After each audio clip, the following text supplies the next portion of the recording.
حدیث میں آتا ہے رسول اللہ صلی اللہ علیہ وسلم نے فرمایا کہ جب کسی بندے سے گناہ ہوتا ہے اور وہ اللہ کے سامنے ہاتھ اٹھا کے توبہ کرتا ہے تو اللہ فرشتوں سے کہتے ہیں کہ دیکھو یہ مجھ سے توبہ کر رہا ہے نا، تو اس کو یقین ہے کہ کوئی خدا ہے، کوئی رب ہے جو اس کے گناہ پہ سزا بھی دے سکتا ہے اور معاف بھی۔ حالانکہ ابھی اللہ نے سزا دی نہیں ہے، کوئی نظر بھی نہیں آ رہی سزا اس کو یقین ہے کہ میرا کوئی رب ہے جو اس گناہ پہ سزا بھی دے سکتا ہے اور معاف بھی کر سکتا ہے، تبھی یہ مجھ سے گڑ گڑا کے معافی مانگ رہا ہے۔ تو میں اس کے عمل کی لاج رکھتا ہوں۔ اس کا یہ نہ بہت سے گناہ کرتے ہیں، نہیں ہاتھ اٹھاتے اللہ کے سامنے، اور اللہ کو دیکھنے کے بعد تو سارے ہی ہاتھ اٹھائیں گے، تو پھر تو سارے اٹھا لیں گے ہاتھ، توبہ کریں گے۔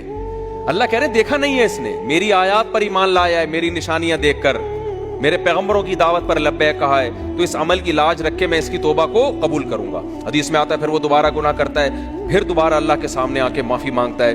اللہ کہتا ہے دوبارہ گناہ ہو گیا، پھر معافی مانگنا اس کی علامت ہے، اس کو یقین ہے کہ میرا کوئی رب ہے جو گناہوں پہ سزا بھی دے سکتا ہے اور جزا بھی دے سکتا ہے، معاف بھی کر سکتا ہے، تو پھر یہ معافی مانگ رہا ہے۔ نبی صلی اللہ علیہ وسلم کی حدیث کا مفہوم ہے 70 دفعہ بھی کوئی گناہ کر کے 70 دفعہ توبہ کرے گا تو اللہ اس کے اس جذبے کی لاج رکھ کر اس کے گناہ کو معاف کرے گا۔ اس کا مطلب یہ نہیں کہ آپ 70 دفعہ گناہ کریں، مقصد ایک سمجھانا ہے کہ توبہ میں تاخیر نہ کریں۔ تو اللہ معاف کیوں کر رہا ہے؟